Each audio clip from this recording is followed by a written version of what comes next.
Hello, friends. Welcome back to the Holistic Health Podcast. I don't even know that I introduced our last episode now that I'm saying that out loud. It's been a bit of a time. Anyway, I actually would love to dive straight into this conversation because we are on a bit of a time limit today, and I want to make sure we get the best of the best parts out to you because I don't know about you, but I think this postpartum depletion is something that is incredibly common. And I do think that, like, you guys that are listening and generally the kind of community that is around us in our work are people who don't want that to be them and have good intentions. And also, I think that it's so hard when you're thrown into motherhood, whether it's the first time, the second time, the third time, the fourth time, whatever it is, that I think by the time you're in it, if you haven't already thought about how do I prevent it and how do I limit my decision fatigue once I'm actually in it so that I can avoid becoming more depleted, I really think it's just something if you planned for it, you can help the odds be in your favor. I don't want to say that I don't want to put any expectation out there that it's easy. I just think that there's things you can do that can make a difference, and I think it's a really important conversation to have, not just for those of you who are about to become mums or are thinking about having children in the future, but also for those of us who are supporters of our friends becoming mums, no matter how, whether it's the first or the second, the third, etc. Because there's so much power we have as support people to be able to do these little things for our friends who are going through this transition. And it's one of my favorite things to do, actually, is to nourish my mum friends, especially in those early days and in ways that I feel are very practical, which is just generally who I am. But hopefully we'll give you some ideas for yourself and also for anyone else in your world that is moving through postpartum. Before we unpack a little bit more of the practicality of what that looks like, what is postpartum depletion? So postpartum depletion is really like a catch-all term, an umbrella phrase that just describes any manner of exhaustion that happens post-birth. And that can be not just physical, although of course it can and usually is, but also mentally and emotionally, and we could even say potentially spiritually as well. It's a very energy intensive time. First of all, 3D printing another human being, then getting them from the inside of your body to the outside of your body.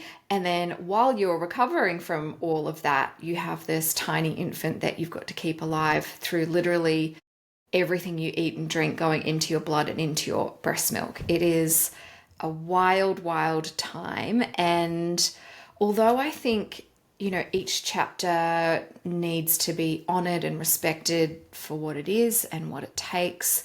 And I also don't want to for a minute suggest that if you get everything right, it'll be all rainbows and unicorns.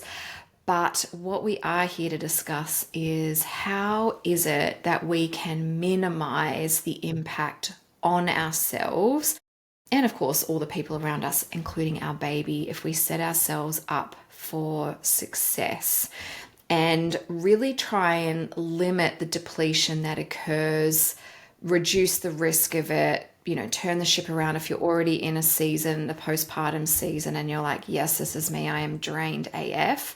It's never too late to, try and restore your energy again, your nutrient levels, etc. But, if we could wave a magic wand and set every woman up to really limit this prior, beforehand, that's really what the aim of this conversation is about. Now, it's not the same thing as postpartum depression, but postpartum depletion can absolutely cause postpartum depression, whether it's, stripping of essential nutrients from your body, sleep deprivation, there's so many things that it could be. But if we support or try and prevent postpartum depletion, we do take care of many of the drivers that could trigger postpartum depression or make it worse.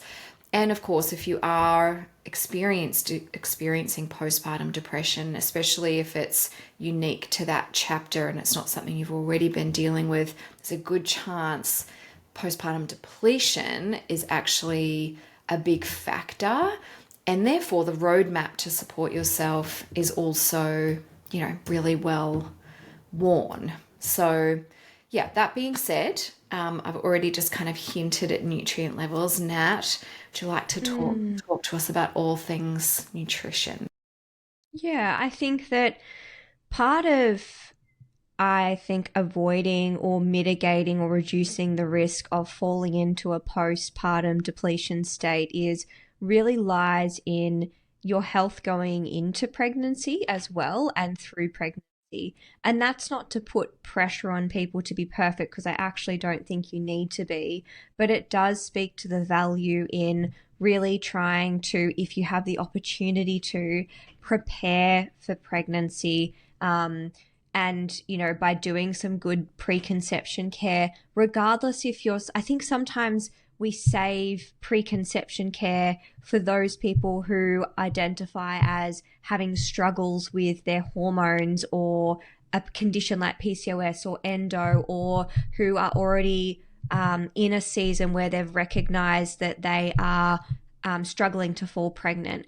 Whereas I think that every single human not should, but would benefit from doing some form of conscious kind of intentional preconception work, both the man and the woman. But in this context, we're speaking to those of you carrying the baby, so that you're not trying to play catch up through pregnancy, where, of course, in that first trimester, for the large majority of people, not everyone, but for the large majority of women, getting down nutrient dense food sometimes just has to sit on the sidelines, and you just can't. Of course, that exists on a spectrum, but assuming that maybe there are some, for many people, dietary challenges in at least that first trimester, it's important not to think of pregnancy as the time where you're going to make all of that happen, but rather doing some good preconception,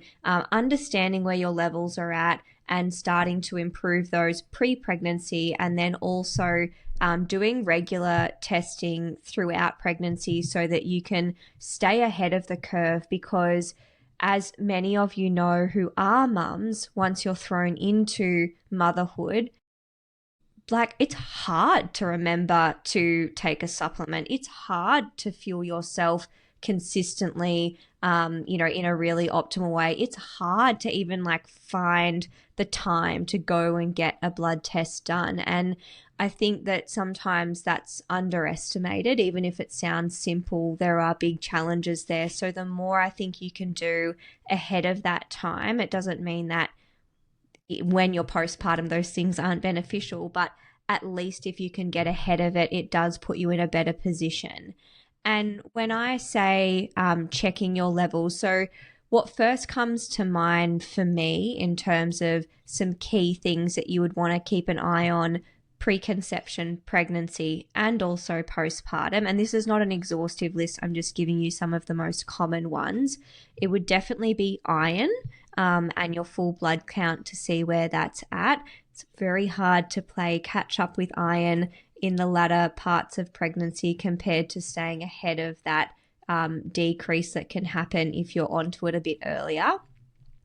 I also think having a look at your B vitamin levels, so your B12 levels, your folate levels, your homocysteine, which is a helpful reflection of methylation that has a lot to do with energy production, brain health, mood, detoxification, hormonal health, fertility, all of the things.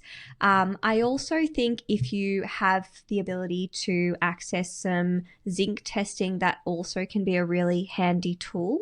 But looking at your vitamin D levels, because that is quite protective from a mood perspective, across the board generally. And then I also do think that you want to make sure you wouldn't test these in blood, but more you would make sure that these are adequate from a dietary perspective, or that you're supplementing with them if you're not able to get everything through your diet, would be things like choline, magnesium, DHA, which is a long chain omega-3, because those, and also the last thing I would say that is a non-negotiable in my clinic that we're looking at is thyroid function, because it is a time where it's a bit of a stress test for the thyroid, and one that it can rise to the occasion of. And also times of hormonal change are times when thyroid issues can be triggered, and it is something that can easily mask I should say it in the reverse. And the symptoms that we associate with postpartum depletion, or even postpartum depression, can mask a thyroid issue. Sometimes a thyroid issue is part of the driver in that. So it's just really important that that is looked at, preconceptionally, through pregnancy and postpartum. The frequency of that for me in my clinic depends on where the levels are at each time that we test. So it could be as simple as testing it, at the beginning and the end of pregnancy, or I might be testing it throughout the whole pregnancy, each trimester, or more than that. And postpartum, it might be that I do it at the 4 to 6 week review that I do, and then do it 6 months later, or it might be much sooner than that. So it's good just to have these things in your mind and thought of ahead of time, and almost planned ahead of time, so that when you're in that postpartum window, you're not having to scramble and be like, wait, what was it that they said that I should test, and where do I go, and have I downloaded that form, or have I printed it off yet? I really encourage a lot of my clients that I'm supporting through pregnancy and postpartum, that part of in their pregnancy planning for postpartum is getting everything like that organized into a folder, so that when the time comes that they want to do some postpartum bloods that I recommend, it's already there, and all they need to do is take the form to the pathology place and have the blood taken, rather than scramble of like, okay, now I need to make an appointment, and now I need to find where that form is, and then I need to figure out who in my life still has a printer and print it off. Like, just try and get ahead of it as much as possible, if you can. Yes, really wise advice. And yeah, the sooner you can set yourself up for success, the better. And like you, I think the timing of check-ins very much depends on how well someone's tracking. If everything's looking good, you can space it out a bit more. But if you need a bit of extra help, more frequent check-ins and adjustments might need to be made. I think one thing women are shocked to learn is that almost across the board, nutritional demands are actually higher when you're breastfeeding than even in pregnancy. So essential fatty acids, choline, we lose a lot of zinc through the placenta. There's so much going on that making sure those levels are optimized are obviously going to help you feel a lot better and everything to function the way that we would want it to.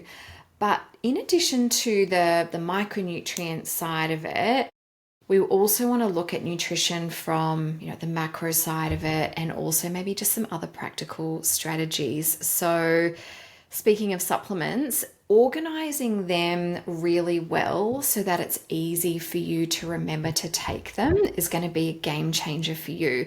Now, everyone needs to find a system that works for them, but I personally use an organizer wallet from a brand called Dosey.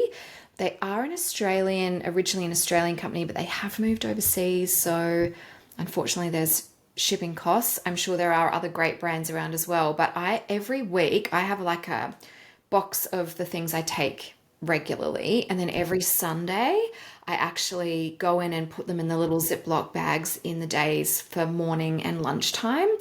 And I never miss a supplement when I do that. And it's very rare that I forget to do that on a Sunday too. So you really need a system that works for you and is flexible. Like for me, what works really well about that is if, I don't know, for example, yesterday I was running errands in the afternoon. I just pulled out the little, Thursday afternoon sachet, threw it in my handbag, which meant when I had lunch later, I had them with me. But I'm going away tonight for the weekend. So I'm going to take, I've got like a mini one, which I take for weekends. And next week I'm traveling for the whole week. So I'll take the whole dang thing with me away. But some kind of system that doesn't rely on you remembering or doesn't involve you having to go to the cupboard and like fish through the bottles and remember what you haven't taken. Certainly if you set it up in a way that's easy to engage with too, you can always get your partner. If I said to my husband, can you just grab my vitamin wallet or grab me, Friday afternoon's little bag?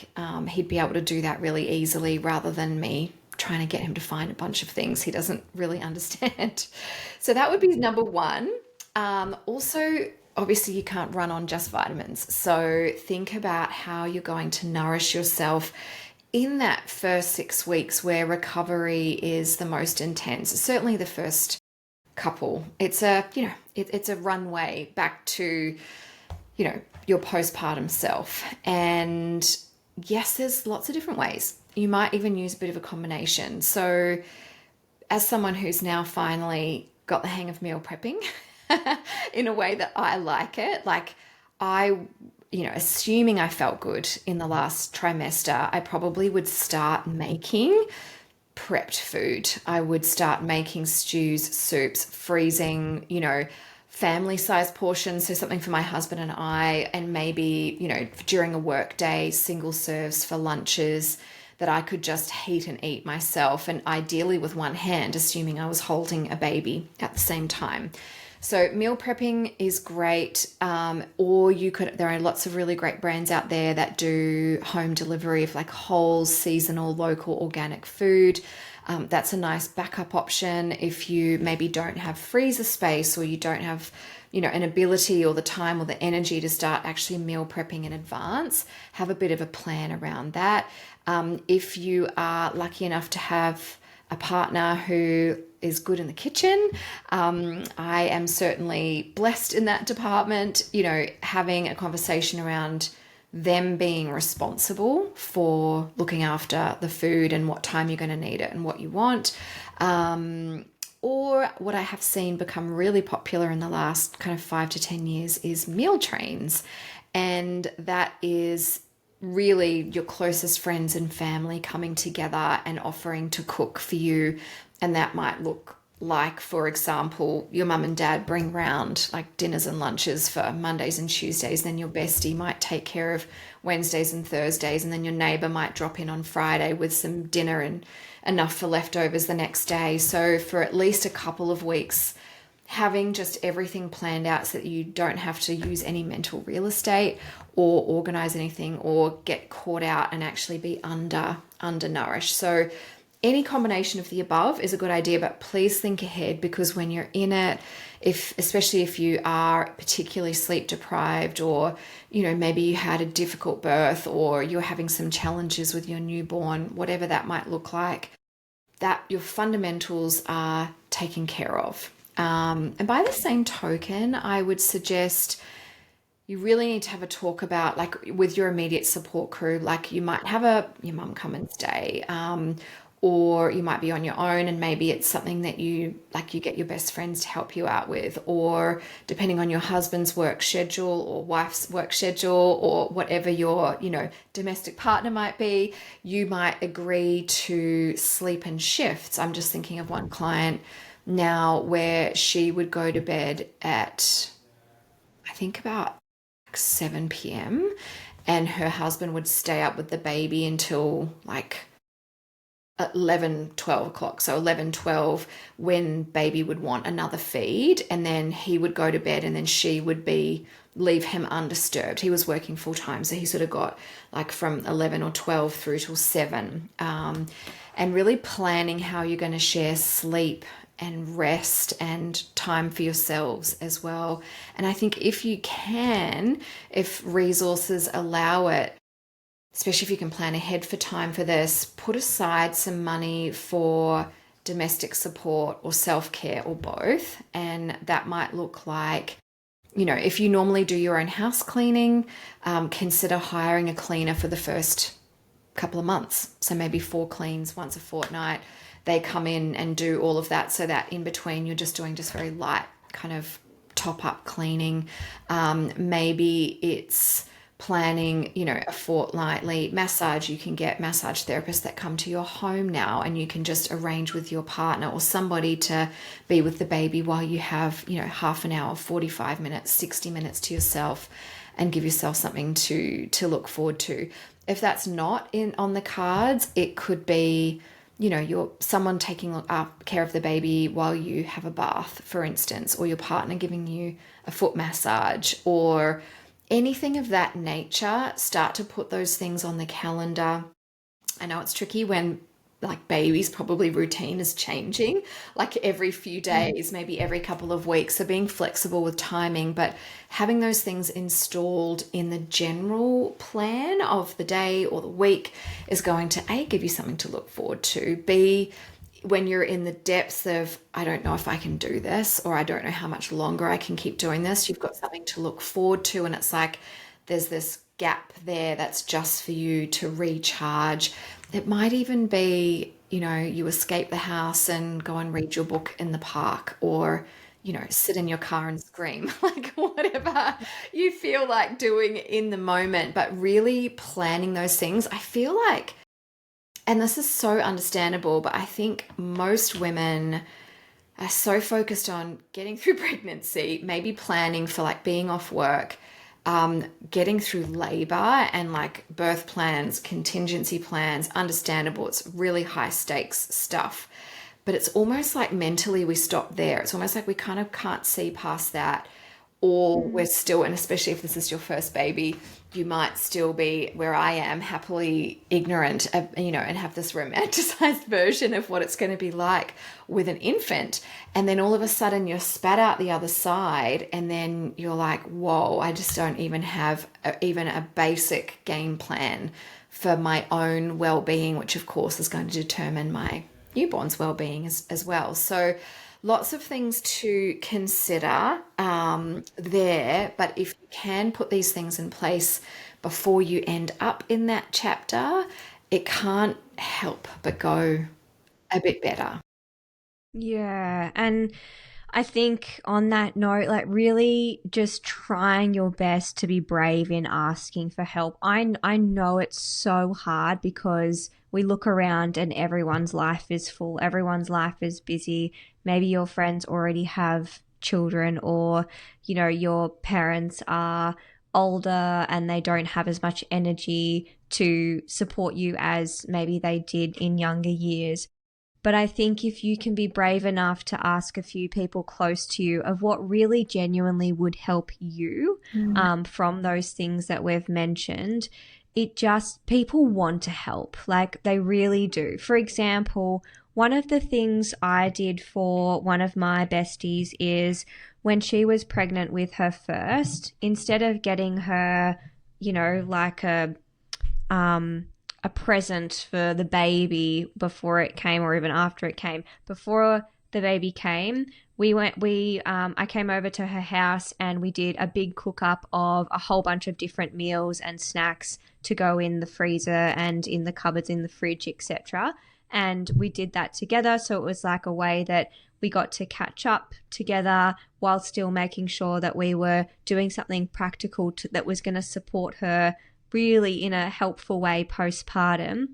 And then the other thing that we did is when the baby was born, the first few times I visited, and I would take something with me food wise. I would give her a massage, whether it was like a back massage from having like an aching back when she's feeding or whatever it might be. And, each person is going to be different in terms of what they like or need support with. But really try, if your friend isn't brave enough to ask, really try and think of, okay, if I was in this situation, not what looks nice, like not another baby gift, like the babies are fine, like the babies will be even better if the mums are nourished. And so just doing things like that, or even if your friend is not in a place where they want visitors because it's really early days, drop something off at the door. I think it's, or take the initiative in the friend group to organize the meal tray. And I just don't think you can go wrong with food and self-care stuff for a postpartum mum. I think those are the things that really make the day-to-day difference when it is that, trying to adjust to a whole different way of being and functioning, and while navigating their own recovery post-birth as well. So yeah, I mean, they're all great examples of what Amie shared. So anything that you can do is amazing. And then the other thing that I would say that I've witnessed a lot, particularly I would say in the general cohort of people that make up a big chunk of my clients, which are, I'm sure many of you listening who love to eat well, love to eat whole food, love to cook from scratch, really care about what they put in their body, is just surrendering to the fact that you might have to let go of a little bit of the perfectionism with that kind of stuff. So as an example, I used to have a client who was a mum of 4 quite young children, and she just insisted that she had to put all this pressure on herself to continue to cook every single thing from complete scratch. And I just think you've got to pick your battles in that time. And I'm not trying to encourage people away from focusing on a quality of food, but I think the people who I'm talking to will know what I'm saying is that if there are those things that you beat yourself up by because you're like, oh, but like there's a tiny bit of sunflower oil in it, so I better not buy that, and I'll just like, I don't know, make my crackers from scratch, or I'll make my bread from scratch because it's got one single ingredient that might not be the best for me. Honestly, pick your battles. If you're eating enough protein and enough calories majority of the time, you are on a winning streak. So I really just think taking the pressure off yourself and recognizing that there is no going back to who you were becoming a mum. It's really about finding your new self in each season of motherhood and finding out what works for you as a mum and you as a family, because I think that's the other thing is so many people have a different experience of postpartum, and for one person, one way might work really well and be completely possible, and for another person, it's just not. So I think just really trying to give yourself permission to surrender to some imperfections, pick your battles, and recognize that you can only do the best that you can do, and to be on your own side in that, both practically and also emotionally. And of course, like, call in the support if you're struggling to give yourself permission, if you're struggling to ground yourself in that, which I have not been through postpartum myself, but I for sure know I'm going to need some grounding, because I think I'll be very easily hard on myself in that period. And I know when I'm like that generally in my life, calling a friend who I trust is so helpful. Yes, and I think really that applies across the board. I would pick up the phone even if you're not sure you really need to. Anytime, like, I think all of us probably go into a stage like this with an idea of what our challenges might be, and just as you pointed out, for you, maybe coming up against like how you wish you could be doing it versus what you're actually able to in the moment might be really difficult for you to reconcile at the time. But I think it's unpredictable. Life is unpredictable, and also hormones, nutrients, lack of sleep, all of those things can really destabilize us. And we might think, oh, postpartum depression looks and feels a certain way, and or postpartum depletion looks and feels a certain way, or postpartum anxiety looks and feels a certain way. But just be in communication as much as you can, how you're feeling, anticipating your needs, asking for help early on. Don't wait until you're feeling run down, exhausted, sad, angry, frustrated, forlorn. If you can reach out earlier, that's always a good idea. Even if you're just not even sure how you feel, like just checking in with someone regularly, and making sure, you've got some beautiful objective support, but also people who can really maybe spot what might be happening for you before it actually does happen for you, because it's so much easier to catch something in the beginning than it's something that's kind of starting to escalate and get bad. And this is actually probably high from the past to future me is to speak up before like things get bad. I'm definitely someone who will just shoulder a burden and keep going and keep going and keep going until like there's a straw that's about to break the camel's back, so to speak, and then I'll be like, okay, I need some help now, when really like asking for it a lot earlier. So I certainly hope I take my advice in the future. And that could be friends, family, it could be local care providers. There's doulas, postpartum doulas, there's lactation consultants, there's motherhood coaches. I'm sure you'll have probably a primary care doctor, maybe an obstetrician or something similar if you went through the allopathic system. But of course, don't forget there's a lot that a naturopath can also help you with too. Isn't that right, Nat? Yeah, absolutely. And I really, for my clients, we always have a postpartum session booked in. And I think it's really important to try and have these things booked in ahead of time so that you've got a touch point. And I don't think naturopaths can do everything, but what I would say that, I mean, I can only speak from my own personal experience of what, myself and Georgie, who works in our clinic, do, and I'm sure you do something similar, is, we obviously can provide dietary advice, we can provide supplement advice, both nutrients and herbs, and also and interpret your tests and tell you what to kind of go and get. But also I would say that it's a big emotional support having a conversation with someone who's invested in your health and has the time to speak to you and hear you out. Plus also because I feel like, at least in my work, and I know you're the same, Amie, we do have to have a really good feel for where a referral on and where that person needs to go if it's needed. Mm-hmm. And so that's the other benefit of having someone like us, or similar, not exclusively us two, but just generally a naturopath that you really trust, that you feel has good experience in what you're needing support in, is that it's another brain to go, okay, if shit's hitting the fan and things aren't working out, what can we help you with? And also, where can we point you? And I think that sometimes is just so wonderful to have, because it's hard to think about solutions when you're in the middle of something that is as big as navigating a postpartum journey.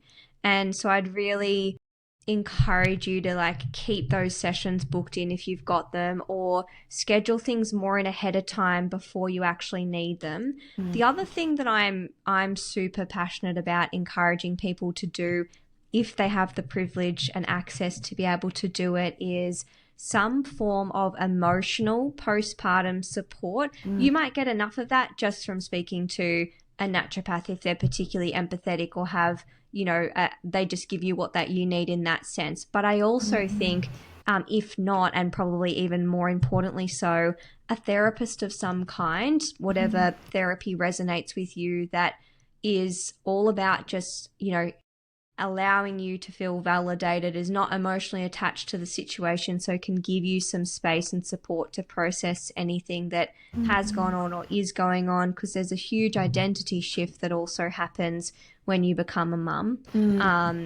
And I also think my third practitioner that I would say is super important to have in there is a postpartum pelvic floor physio or osteo checkup. And I guess less so linked to a nutrient depletion or a particular mental challenge, but just so important, because if you have pelvic floor issues that are left unattended to, you are more likely to struggle with getting back into exercise, which is something that is a free mood booster, and you are more likely to perhaps struggle with just level of comfort moving about your day. So I know that it's becoming more of a thing, but I still do find myself needing to remind clients often that it is, if you have the ability to access it, something that's well worth your while, even if there is no, major tearing or quote unquote issues that happen during birth. You've carried a human. Your ligaments have stretched and moved. Something's come through your birth canal. It's worth just a little checkup, a little bit of advice, some guidance, and just someone to reassure you of where you're at and how you can support yourself moving forward. Such good advice. And I think, in closing, what we're really trying to say is postpartum can almost inevitably be challenging to some degree or another, but to the degree to which it's challenging can be largely circumvented or at least supported with some prior planning. And we certainly hope that this episode has given you some touch points to do that. And I guess I would really come away from this chat today and ask yourself, what do you want postpartum to look like and feel like? Like, what is that? What experience would you like to create there? And maybe start with what bubbles up there, because that's really going to inform, the daily things you do for yourself in that time to help anchor and nourish yourself, and also the kind of support that you can ask for that will make the biggest difference for you. And I might just wrap up our session with a quote from a wonderful practitioner. I might make a mess of his surname, but Dr. Oscar Serelak actually wrote a book called The Postpartum Depletion, Postnatal Depletion Cure. And he does touch on a lot of the things that we talked about today, but he says you cannot pour from an empty cup, but most mothers don't even realize their cup has a hole in it. And so let this episode be your roadmap to plugging up any holes and helping you fill your cup along the way, and really making sure that your postpartum experience is as good as it possibly can be. And if you do need any help, you know where to find Nat and myself. Thanks, guys. We'll speak to you again next week. See you then, friends. Bye.